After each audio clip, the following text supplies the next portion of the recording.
na série sobre a vida do apóstolo Paulo, né? E de praxe a gente vai falando algumas coisas que aconteceram no livro de Atos, né? A aula passada nós falamos sobre a questão do sofrimento do apóstolo Paulo, o quanto que ele sofreu, o quanto que ele foi necessário o sofrimento e para que foi o sofrimento do apóstolo Paulo, né?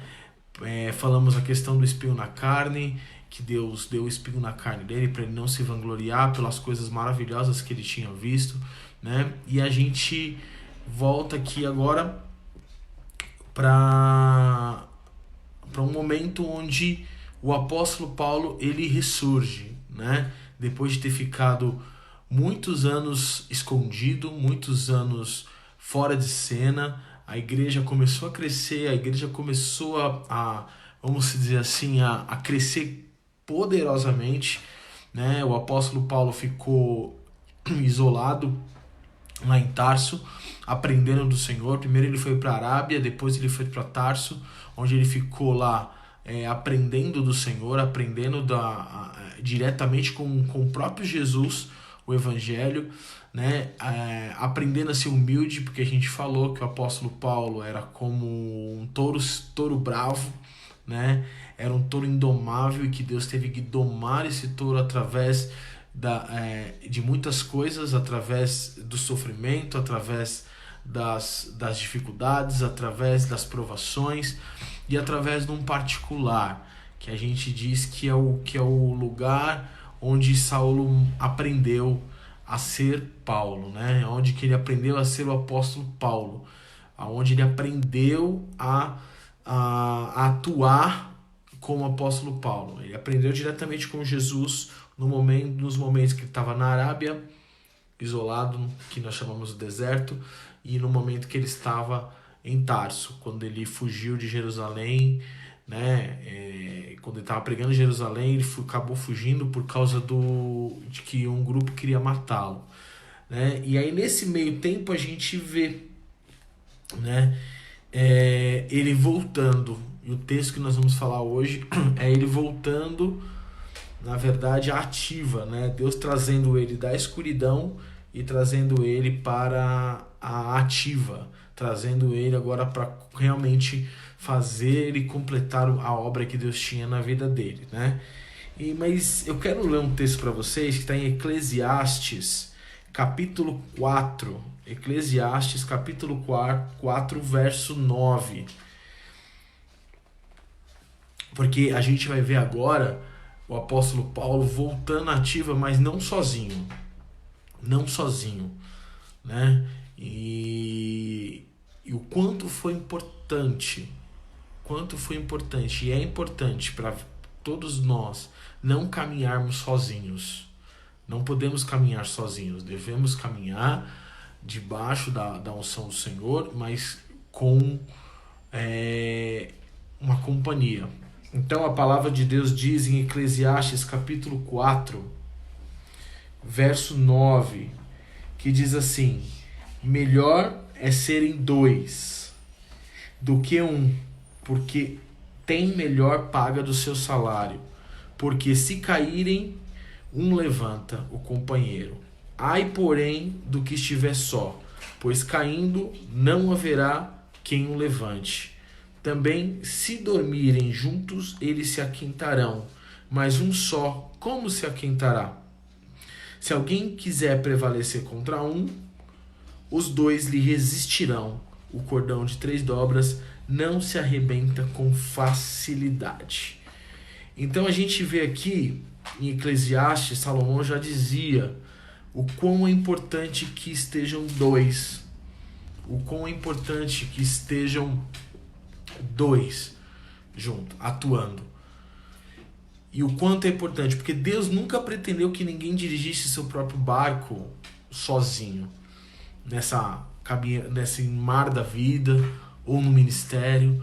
Deus nunca gostou de a pessoa ficar sozinha, ela ser autossuficiente. Não. As pessoas, elas precisam ajudar uns aos outros para que a gente possa prosseguir no ministério. para que a gente possa prosseguir na vida, né? Eu preciso de você, você precisa de mim. Os meus talentos suprem as suas necessidades e os seus talentos suprem as minhas necessidades. E é importante a gente entender isso, porque nós como igreja precisamos, a gente algumas vezes é individualista, a gente quer fazer do nosso jeito, da nossa forma, e não é assim, né? Deus, ele tem um companheiro para cada um de nós. E aqui, o companheiro aqui que a gente fala do apóstolo Paulo, depois de ele ter saído das sombras, foi o Barnabé, né? Que está lá em Atos, capítulo 11, Atos, capítulo 11, verso 19.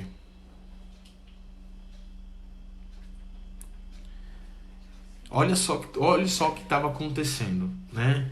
Então, os que foram dispersos por causa da tribulação que sobreveio a Estevão se espalharam até a Fenícia, Chipre, Antioquia, e não anunciando ninguém a palavra, senão somente aos judeus. Então, depois que Estevão foi morto, começou uma grande perseguição. E muitos de Jerusalém foram espalhados por várias cidades. E muitos deles foram espalhados para as cidades da Fenícia, Chipre e Antioquia. E eles só anunciavam a palavra de Deus para os próprios judeus que eles conheciam dessas cidades, porque tinham judeus morando nessas cidades. Então eles anunciavam somente para os judeus. Mas tinha alguns deles, olha no versículo 20, alguns deles, porém, que eram de Chipre e de Cirene, e que foram até Antioquia, falavam também aos gregos, anunciando-lhe o evangelho do Senhor Jesus Cristo. Então, o evangelho aqui começou a ter um crescimento estrondoso, vamos dizer assim. Porque os discípulos, até um tempo atrás, estavam pregando somente em Jerusalém. Precisou de uma perseguição enorme para que eles saíssem das paredes de Jerusalém. Só os apóstolos ficaram em Jerusalém. A maioria deles foram todos dispersas para os lugares. E o evangelho começou a alcançar os gentios, começou a alcançar outras nações, começou a alcançar lugares onde saíam das quatro paredes de Jerusalém. Eles iam para outros lugares, eles iam para outros povos para fazer isso, né? Alguns ainda insistiam em pregar só para judeus, né? Porque naquela época os judeus eles não tinham nenhum tipo de contato com o gentil. Por exemplo, entrar na casa de um gentil era proibido para um judeu. Era proibido para um judeu. E a gente vê que o primeiro judeu a fazer isso, a pregar para um gentil, foi Pedro, no capítulo anterior, no capítulo 10, né, para Cornélio.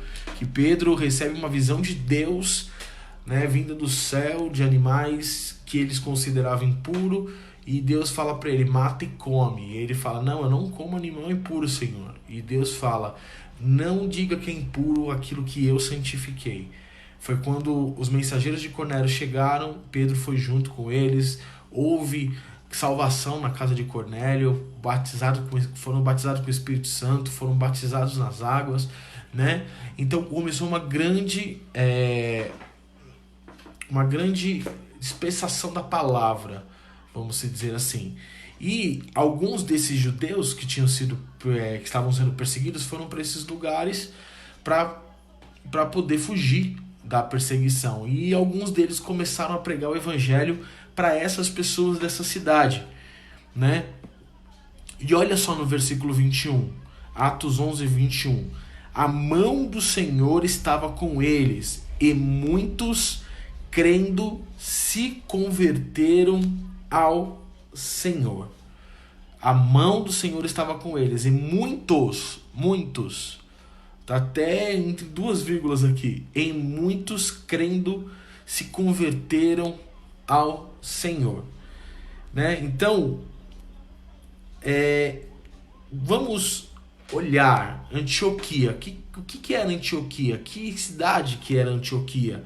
Né? Antioquia era uma cidade pagã, era uma cidade onde não era Jerusalém, não, eles tinham os próprios deuses dele. Se a gente olhar Antioquia, tinha próximo a Antioquia, 8 quilômetros de Antioquia, tinha um templo de uma deusa chamada Diana.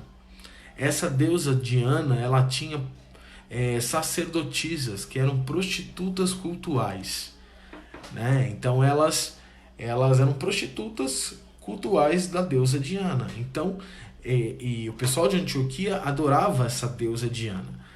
Então, quando as pessoas começaram a receber o evangelho através dessa dessa galera que foi pregar, que eles, né, que estava no versículo 20, né? Alguns, porém, que eram de Chipre e de Cirene, foram a Antioquia.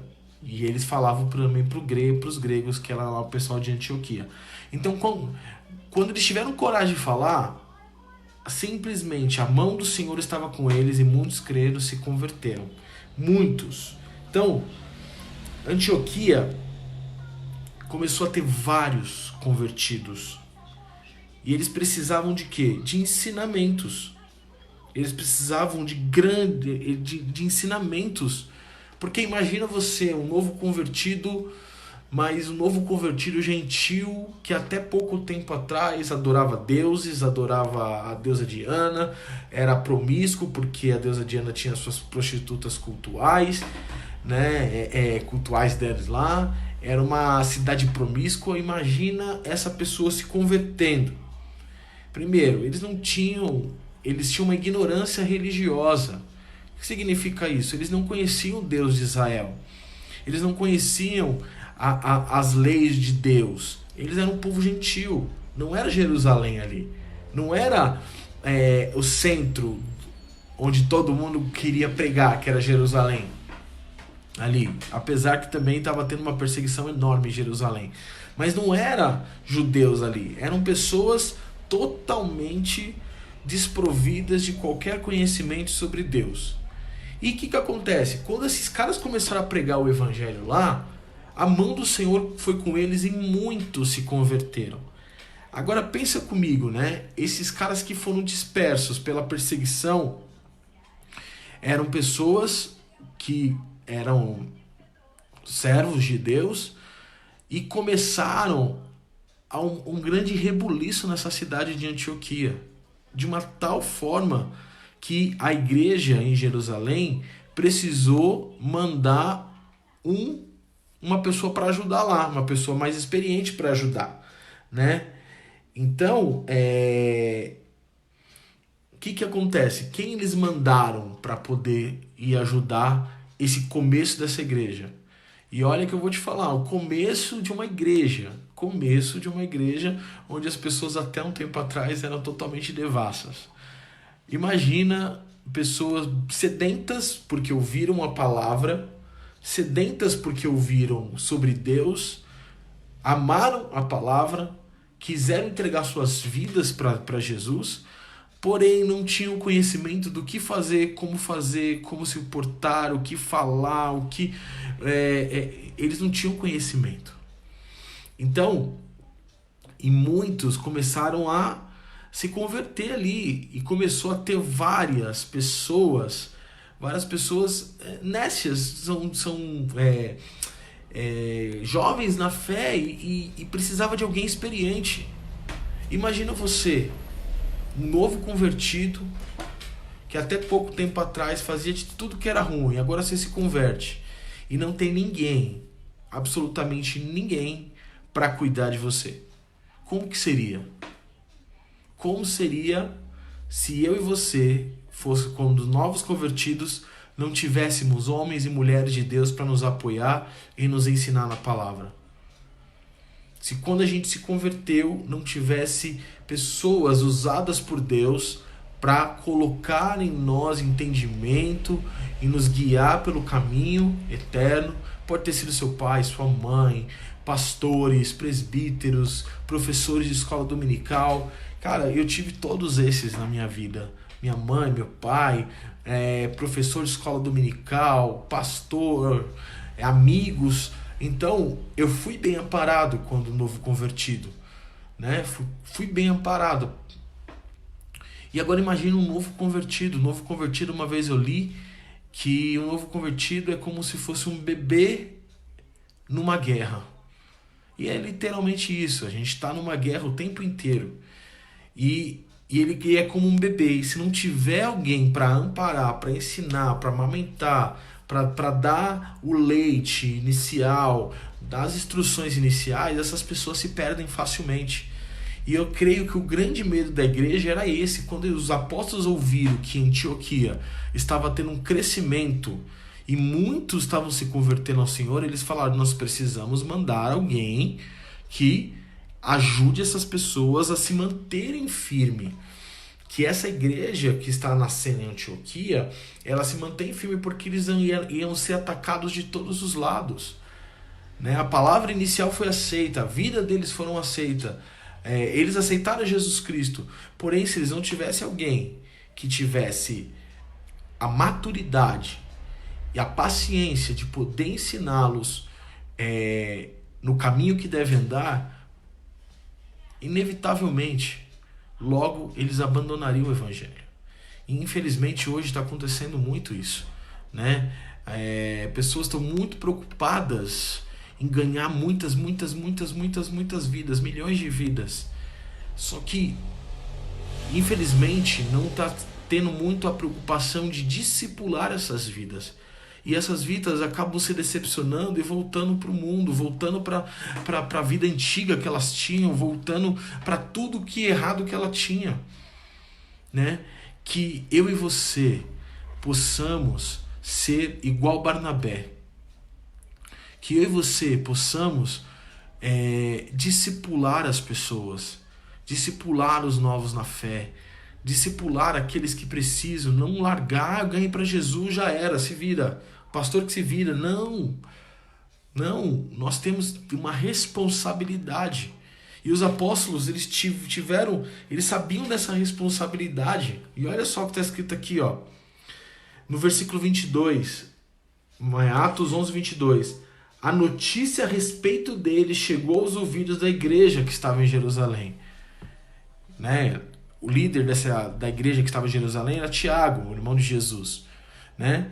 E chegou aos ouvidos deles, de tanto que foi o estrondo do que aconteceu. Mas eu também acredito que chegou nos ouvidos dele porque a galera que começou a pregar lá não tinha a capacidade física, o emocional, o espiritual de cuidar dessa galera toda. Precisavam de um mestre, precisavam de alguém mais maduro, precisavam de alguém que conduzisse essa galera. Então eles devem ter falado: nossa, vamos pedir ajuda pro pessoal lá em Jerusalém, porque aqui o negócio está crescendo demais, a gente não está tendo nenhum tipo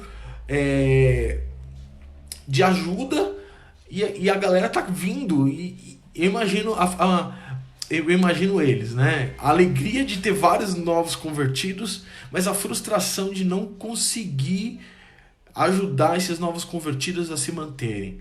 Então eles tinham que contar com ajuda, porque como eu falei no início, nenhum ministério se mantém sozinho.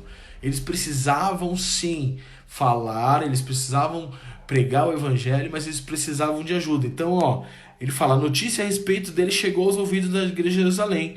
Aí o que a igreja de Jerusalém envia? Barnabé. Como eu já tinha falado na aula passada, na última aula, Barnabé é o filho do encorajamento. Filho do encorajamento. Então eles falaram assim: vamos enviar Barnabé para encorajar esses caras, porque é um cara maduro. Se você olhar também, Barnabé foi um dos que vendeu suas propriedades, entregou aos pés dos apóstolos. Barnabé era um homem cheio do Espírito Santo, né? Barnabé, ele era um homem leal, ele era um homem pela causa, e eles falaram: vamos enviar Barnabé para poder ajudar essa galera lá, porque uma igreja está se formando e não tem ninguém para ajudar, precisamos enviar alguém que façam isso. Então o que eles fizeram? Enviaram Barnabé até Antioquia. Olha no 23. Tendo ele chegado e vendo a graça de Deus, imagina o Barnabé como ficou. Ele chegou naquele lugar, ele deve ter visto algo que os olhos dele não imaginavam, né? Tendo chegado e vendo a graça de Deus, alegrou-se. Ele alegrou-se pela o que Deus estava fazendo. Como Deus estava salvando as pessoas pela graça dele, não pela lei, porque era um povo que não era judeu. Então eles não seguiam a lei, circuncisão, essas coisas, não. Deus estava salvando pela graça. Salvação é pela graça, salvação é de graça. E esse povo, Barnabé, ele como um judeu, né, olhando aquilo, vendo essas maravilhas, o que aconteceu? Ele alegrou-se, ficou muito feliz. E depois ele exortava a todos a que, com firmeza de coração, permanecessem no Senhor. Aí Barnabé começa um trabalho de discipulado com todos. Com todos.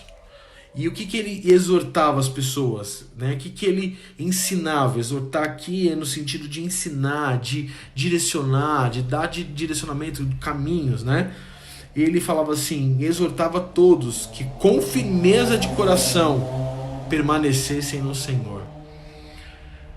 Então, se ele disse que com firmeza de coração permanecessem no Senhor, é necessário ter firmeza naquilo.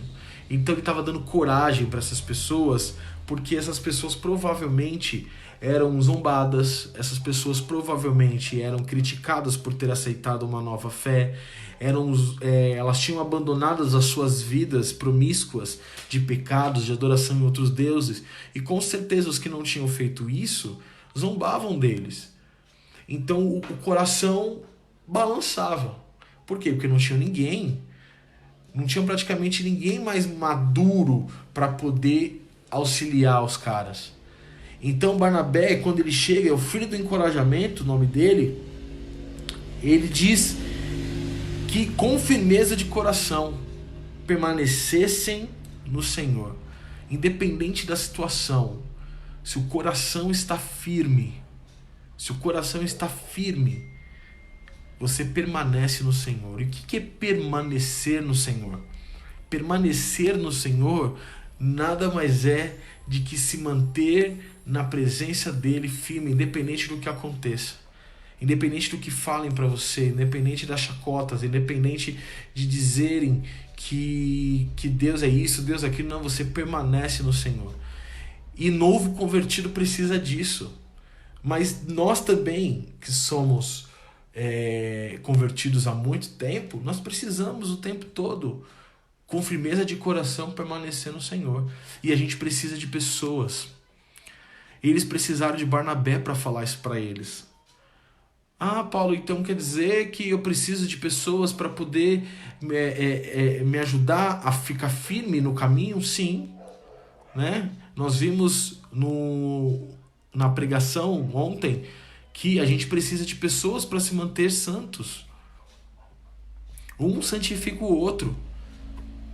Eles precisavam de alguém que desse direcionamento. E quem foi esse alguém? Foi Barnabé. Eles enviaram Barnabé para isso, né? Aí ele fala aqui, ó, por que Barnabé era o cara apto? Por que Barnabé era o cara realmente apto para isso?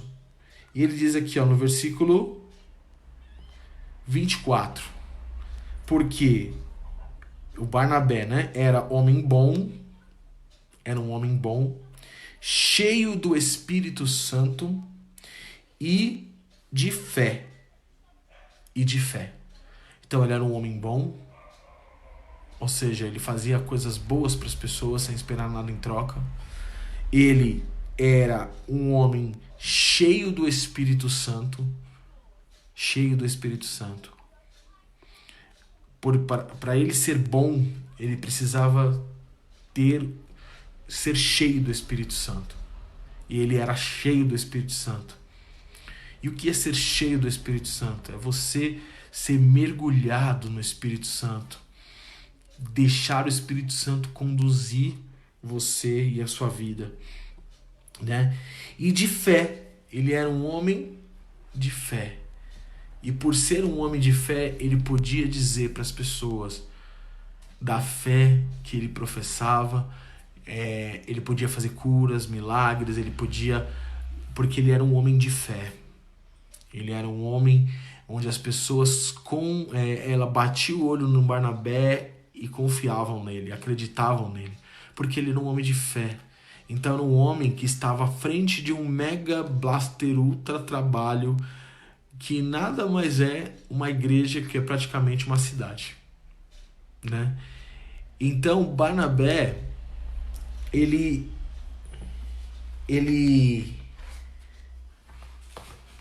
começou esse trabalho junto com esses outros caras que pregavam o evangelho. Ele começou esse trabalho de discipulado. Assim como Barnabé acolheu Saulo antes dele fugir para Tarso, acolheu ele, apresentou Saulo aos discípulos, né? Assim Barnabé estava acolhendo uma cidade, cara. Uma cidade. Agora a pergunta que eu te faço, pergunta que eu faço para você, que é para mim também. Qual é o diâmetro e qual é a capacidade do nosso acolhimento? Barnabé acolheu uma pessoa, que foi Saulo, mas depois ele acolheu uma cidade inteira. E ele diz isso no versículo, né? Ele diz isso no versículo, que ele tendo chegado, exortava a todos. Então ele tinha o tempo para todo mundo, ele exortava todo mundo, ele ensinava as pessoas, né? Porque essa era a missão dele ali, essa era a missão de Barnabé. Não estou dizendo que a gente tem que abraçar o mundo, né? Mas qual que é a tua missão? Qual que é a tua missão? A missão de qualquer cristão: ide pelo mundo e pregar o evangelho a toda criatura. Pregar o evangelho não é somente falar que Jesus te ama e largar. Pregar o evangelho é viver o evangelho através de exortar as pessoas a permanecerem firmes no Senhor, mesmo após elas se converterem, e mostrar para ela que o caminho é a firmeza de coração no Senhor. Então Barnabé ele começou o trabalho lá. Só que imagina você, vamos parar para pensar aqui. Barnabé era uma pessoa que as pessoas olhavam, admiravam, né, gostavam dele. E agora imagina todo mundo se dirigindo só para Barnabé. Imagina todo mundo se dirigindo só para o coitado do Barnabé. A obra ficou pesada. Barnabé deve ter olhado e falado assim: meu Deus, eu estou muito feliz. Eu estou muito feliz que isso está acontecendo, que a sua mão está nesse lugar, a sua mão está fazendo grandes coisas nesse lugar. Porém, ele está frustrado porque provavelmente ele não conseguia atender todo mundo, provavelmente ele não conseguia dar a atenção que todo mundo precisava. Barnabé devia trabalhar de noite, né? Então ele não tinha, vamos se dizer, ele não tinha um respaldo, né? Ele estava cansado provavelmente, né?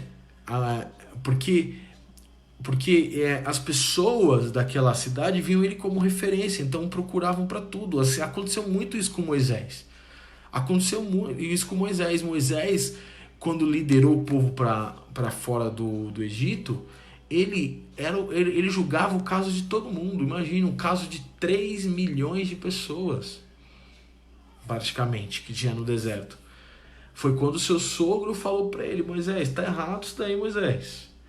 Tá errado, você tem que escolher homens fiéis, homens justos, para julgar os menores casos, e os casos mais complexos você cuida. Foi quando Moisés ouviu seu sogro. Porque sozinho, gente, a gente não chega a lugar nenhum. E Barnabé entendeu isso, tá? Barnabé entendeu, tanto é que ele diz assim: porque era bom, homem bom, cheio do Espírito Santo e fé, e muita gente se uniu ao Senhor por causa por causa do que Barnabé estava fazendo ali, de como Deus estava usando Barnabé. E aí Barnabé deve ter falado, e agora, o que eu faço? Vou até Jerusalém, pedir ajuda, mando um recado, sei lá, faço alguma coisa, porque aqui o negócio tá bom, porém tá pesado. O que eu faço? Barnabé se lembrou de uma pessoa, dos olhos penetrantes, das palavras direcionadas. Ele lembrou de alguém que estava esquecido, estava guardado para o momento certo. Ele lembrou de Saulo, que já estava humilhado, que estava pronto e estava disponível. Saulo provavelmente deve ter ouvido sobre o boom de Antioquia, porque Tarso não era muito longe dali. Mas ele não saiu correndo dizendo, eu sou o cara que tenho dons, eu sou o cara que tenho isso, eu sou o cara que tenho aquilo, eu sou o cara que passou, viu o terceiro céu, eu sou... Não. Saulo estava em Tarso. Saulo estava em Tarso aprendendo com o Senhor, esperando o momento que o Senhor ia usar ele para tirar ele da obscuridade e lançá-lo no Evangelho, lançá-lo na obra. Então Saulo provavelmente provavelmente sabia de tudo que estava acontecendo, mas ele não se candidatou, não falou que eu sou o cara, não. Simplesmente ele esperou com paciência no Senhor. Foi quando Barnabé lembrou dele e falou assim, o Saulo vai me ajudar. Nesse grande boom eu não consigo sozinho, tá muito apertado, né? Não posso ficar chamando a galera de Jerusalém também, porque a galera de Jerusalém são de Jerusalém, né? Barnabé, ele era natural de Chipre, que era uma ilha próxima ali, né? E o pessoal de Jerusalém era judeu de Jerusalém, então eles não tinham jeito com os gentios. Ele não tinha jeito, eles não conheciam a maneira de viver dos gentios, provavelmente iam criticar e é o que os judeus mais pra frente em Atos você vai ver, né, que quando Pedro comia com os judeus, com os gentios, aí os judeus chegaram, Pedro saiu fora, ficou com vergonha deles, aí Paulo deu uma pisa nele, mas é isso, os judeus não tinham esse jeito. Então Barnabé deve ter pensado, lá em Jerusalém não tem ninguém que tenha um jeito com o gentil. Então ele lembrou de Saulo. Saulo era de Tarso, Saulo conhecia o grego, como a gente já falou na aula passada, né? Ele tinha uma cidadania romana. Então Saulo era o cara perfeito para isso. E ele achou Saulo humilhado, pronto e disponível para poder fazer a obra. Humilhado, pronto e disponível. Deus já tinha quebrado toda a dureza daquele touro bravo. E agora ele era nada mais como uma ovelha pronta para ser uma ferramenta pronta para ser usado grandemente pelo Senhor, né? E aí que acontece? Lá no versículo 25. E partiu Barnabé para Tarso à procura de Saulo. Então, ele saiu para Tarso à procura de Saulo, porque ele sabia que Saulo estava lá. Porque ele provavelmente deve ter ajudado Saulo a fugir de Jerusalém na época que a galera queria matar Saulo. Então ele fugiu para Tarso. Então o Barnabé lembrou, ele está em Tarso. Aí ele falou assim, no 26, tendo encontrado, levou para a Antioquia. Então eu imagino que Saulo devia até meio que surpresa, né? Imagina, o Barnabé batendo na porta, Saulo, sou eu, Barnabé, lembra de mim? Lembro, Barnabé, estou precisando da sua ajuda, cara. Aconteceu um boom lá em Antioquia e eu preciso de você. Saulo, era o momento que Saulo aguardava, mas aguardava no Senhor, de pregar o Evangelho. E ele estava humilhado, pronto e disponível para fazer a obra do Senhor. Então, Barnabé levou Saulo, e ele fala aqui, no versículo 26, e por todo um ano se reuniram naquela igreja e ensinaram numerosa multidão. Em Antioquia foram os discípulos pela primeira vez chamados de cristãos. Ou seja, Saulo, no primeiro chamado, na primeira tarefa que Saulo fez para Deus foi ajudar Barnabé numa cidade. E naquela cidade de Antioquia, eles ficaram um ano ali e ensinavam numerosas multidões. E agora nós tínhamos 2 trabalhando juntos. E a Bíblia fala que quando 2 trabalham juntos, o poder é exponencial, não é multiplicado. A Bíblia fala, 10 de vós perseguirão a 100, e 100 dentre vós perseguirão a 10.000. Como é que pode? 10 dentre vós perseguir a 100, e 100 dentre vós perseguir a 10.000. É só o poder de Deus. Então, não foi somada as habilidades deles. Foi multiplicada. Tanto é que eles aguentaram durante um ano esse trabalho, ensinando, consolidando, dando leite para aquelas pessoas, aqueles perdidos, aquelas pessoas novas convertidas, que não sabiam nem o que fazer, não sabiam quem era Jesus, não sabiam como orar, não sabiam como amar uns aos outros, não sabiam de nada. Eles foram aprendendo desde o começo, desde pequenininhos. Começaram pequenos na fé. E ali naquela cidade, em Antioquia, Saulo e Barnabé criou uma igreja consolidada. Uma igreja firme e forte. Precisava disso. Porque senão a cidade, os seus costumes e suas devassidões teriam engolido aqueles novos convertidos. Agora, só uma pausa aqui, antes da gente continuar. Quantos novos convertidos nós temos hoje e a devassidão desse mundo tem engolido essas pessoas?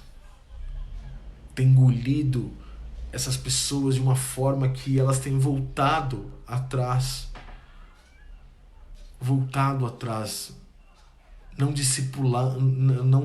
Não tem discipuladores. A palavra de Deus fala que a seara é grande, mas poucos são os ceifeiros. E Deus fala, ore para que o Pai envie trabalhadores para a sua seara. O mundo, a palavra de Deus fala que o mundo aguarda ansiosamente a manifestação dos filhos de Deus. Qual a manifestação? Do cuidado. A igreja, ela teve sempre essa conotação de cuidado. E o mundo espera isso. O mundo espera pessoas que se doem para ensinar, se doem para cuidar, se doem para poder discipular pessoas, para que elas fiquem firmes, e quando elas ficarem firmes, elas discipulem outros, e os outros, e os outros vai continuando, vai crescendo. Não é só pregar o evangelho, que é muito importante, mas é se dispor para discipular alguém. Você não precisa discipular uma cidade, mas se esse for o teu chamado, glória a Deus por isso. Mas você precisa discipular alguém, e esse alguém vai discipular outro, e até é uma conta que não tem fim. Uma conta que não tem fim.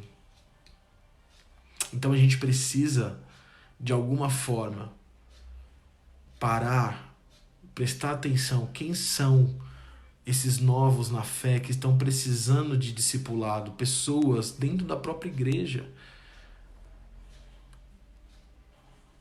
Dentro da própria igreja a gente precisa discipular. E a gente precisa cuidar. A gente precisa se importar mais. né? Esses dois homens dedicaram as suas vidas durante esse 1 ano para fazer isso, porque sabiam que ali tinha um potencial. Aquele novo convertido, aquela pessoa que acabou de se converter, ela tem um potencial imenso nas mãos de Deus, mas ela precisa de alguém que ande junto mais uma milha, que ande junto com ela, abrace, como li lá em Eclesiastes, né? Ela precisa de alguém para caminhar junto. Barnabé precisou também. Não é só o novo convertido, mas também o convertido, aquele que é maduro na fé também precisa de alguém. Ele falou, eu preciso do Paulo, vou lá buscar o Paulo. Chamou o Paulo e já era.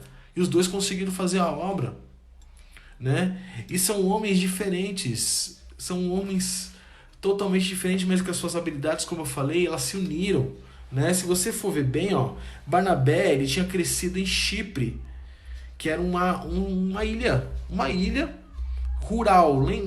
Imagina o campo. Barnabé era de uma ilha que parecia um campo rural. Já o Saulo, ele era de Tarso, que é um centro intelectual, e ele foi instruído em Jerusalém. Imagina, Saulo era de Tarso, cidade grande. Barnabé era do campo, né? Barnabé era um encorajador, filho do encorajamento. Saulo era um pregador talentoso e conhecia muito bem as Escrituras. Olha que equipe! Enquanto um encorajava, o outro ensinava detalhes da palavra, detalhes da Bíblia, né? Dos manuscritos sagrados, né? Enquanto um encorajava, o outro lá ensinava. Né? Barnabé era cheio de amor e grande compaixão. Como que você sabe disso? Só pelo fato dele ter pego todas as suas propriedades, vendido e depositado nos pés dos apóstolos para que todos tivessem as mesmas condições que ele, você pode ver que é um cara cheio de amor e grande compaixão. Barnabé era esse. Tanto é que Ananias e Safira viram isso e quiseram fazer a mesma coisa para ser aclamados como os caras que têm um bom coração. E você já conhece a história de Ananias e Safira, né? Saulo, ele já demonstrava notável coragem e determinação inabalável, né? Se você vê antes de Saulo fugir para Tarso, ele pregou em Jerusalém ousadamente. Imagina, os caras sabiam que ele era um perseguidor e matava todo mundo, ele começou a pregar, independente se as pessoas ouviam ou não, ele pregava ousadamente. Então ele tinha a ousadia de falar do nome de Cristo, né? E Barnabé estendia graciosamente a mão aos oprimidos e necessitados. Então ele estendia as mãos para ajudar, né? Ele foi para Antioquia para poder ajudar os oprimidos. Imagina quanta gente que não estava necessitando ali. Imagine quantas pessoas não estavam necessitando, né? Então, e já Saulo sentiu-se naturalmente atraído pelos intelectuais curiosos que tinham naquela cidade, né? Aquela cidade tinha os gregos, e os gregos a gente sabe que tinha uma cultura mais filósofa, essas coisas, e o Saulo sentia atraído por isso, né? Era uma dupla poderosa, era uma dupla muito poderosa nas mãos de Deus, cada um com as suas habilidades, cada um com o seu jeito, mas Deus usou os dois juntos. O que eu quero enfatizar aqui é que a habilidade do seu irmão vai te ajudar muito, e a sua habilidade, os seus dons também vão ajudar muito o seu irmão. A gente precisa, como igreja, usar os dons em benefício da igreja. A Bíblia fala que os dons são para benefício do corpo, da igreja. Não é para benefício próprio, não é para dizer que eu sou o cara que tem 9 dons, não é para dizer que eu sou o cara que falo isso, falo aquilo, faço aquilo, curo. Não, os dons não é para me gabar. Os dons é para que eu possa servir a igreja. Então, Barnabé e Saulo tinham dons e eles usaram exclusivamente para atender a igreja. Para atender a igreja. Aí, nesse meio tempo aqui, depois que eles ficaram 1 ano, olha que lindo. O trabalho deles foi tão impactante. O trabalho deles foi tão impactante que no versículo 26 ele continua: e os discípulos pela primeira vez, foram chamados de cristãos. Como você se considera um cristão? O que é um cristão? Cristão é pequenos cristos. Pequenos cristos, ou seja, imagem de Cristo. Então, eles tinham a imagem e as atitudes do Jesus que ele pregava. Por isso que eles foram chamados de cristãos. Por isso que eles foram chamados de cristãos e perdura até hoje. Eu e você somos cristãos. Somos pequenos cristos. Nós temos que fazer o que o nosso mestre fazia. Nós temos que seguir os passos de Jesus e as pessoas têm que olhar nas nossas vidas e ver em nós o Cristo que a gente prega. Sabe por que eles foram chamados de pequenos cristos aqui? Porque aquela cidade inteira, aqueles novos convertidos, viram o Cristo que eles pregavam neles. Eles viram o Cristo que eles pregavam neles, não só por pregar, mas pelas atitudes que eles tinham de acolhimento, de encorajamento, de exortação, de ensino, de exortar eles quando tinha que exortar, de ensinar. Então eles viam em Barnabé e Saulo e nos discípulos, né, o Cristo que eles tanto pregavam. O Cristo que eles tanto pregavam. E aí eu te pergunto, as pessoas conseguem ver o Cristo em você, que você tanto prega? Consegue ver em mim o Cristo que eu tanto prego? E isso é uma coisa para se perguntar. Uma reflexão diária. É uma reflexão todo dia. E a gente vê aqui que eles ficaram 1 ano e foram chamados de cristãos. O impacto foi tão grande que até hoje a palavra cristão é usada para definir a mim e a você. Pequenos cristos. Cristãos. Pequenos cristos. Porque somos semelhantes, porque somos filhos de Deus. Você fala, nossa, esses caras são igual o Jesus que eles pregam. E que eu e você possamos ser verdadeiros cristãos. Ser verdadeiros pequenos cristos para as pessoas, para quem precisa. Porque o mundo anseia desesperadamente a manifestação dos pequenos cristos, dos cristãos, dos filhos de Deus, né? E aí a gente vê aqui que no versículo 27, né, naqueles dias desceram alguns profetas de Jerusalém para Antioquia, e apresentando-se um deles chamado Ágapo, dava a entender pelo Espírito que estava para vir grande fome por todo o mundo, a qual sobreveio nos dias de Cláudio. E os discípulos, cada um conforme as suas posses, resolveram enviar socorro aos irmãos que moravam na Judéia, que era um lugar mais pobre ali. O que eles com efeito fizeram, enviando aos presbíteros por intermédio de Barnabé e de Saulo. Então os dois aqui já estavam fazendo várias coisas juntos. Uma amizade cresceu entre os dois. Uma fome ia vir, e Ágabo prediz, e os irmãos, começaram a entender de Antioquia o que os discípulos de Jerusalém já tinham entendido. Eles viram as necessidades dos irmãos na Judéia e eles fizeram o quê? Conforme com suas posses, resolveram enviar socorro. Socorro. Enviaram socorro.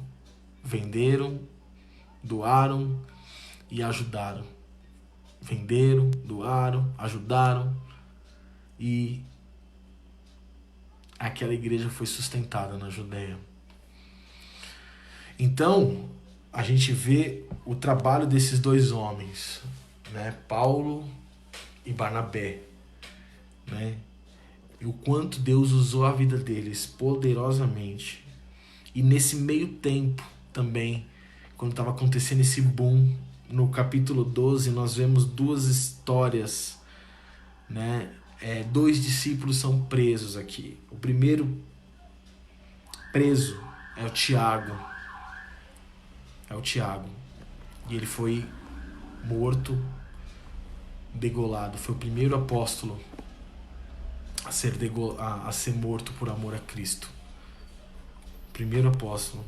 E depois nós vemos Pedro preso também, porque a população gostou que Herodes tinha matado Tiago a fio de espada, cortado a garganta dele, né? E a galera gostou, então Herodes foi lá e prendeu Pedro. Só que o anjo foi lá e resgatou Pedro da prisão e ele voltou para junto dos apóstolos, porque ainda não era o tempo dele, né? E aí a gente vê também que Herodes morre depois, né? Herodes vai morrer depois porque ele se colocou como Deus, né? Se colocou como Deus. Aí fala que um anjo do Senhor o feriu por ele não ter dado glória a Deus e ele morreu, né? E ele foi comido de vermes. Aqui está no capítulo 12, versículo 23. Ele foi comido de vermes e expirou, né? Aí ele diz que, entretanto, a palavra do Senhor crescia e multiplicava. Crescia e multiplicava. Aqui, ó, no capítulo 12, versículo 24. Mesmo Tiago tendo morrido, Pedro ter sido livre da prisão, o Herodes morreu, dizia que independente, a palavra do Senhor crescia e se multiplicava.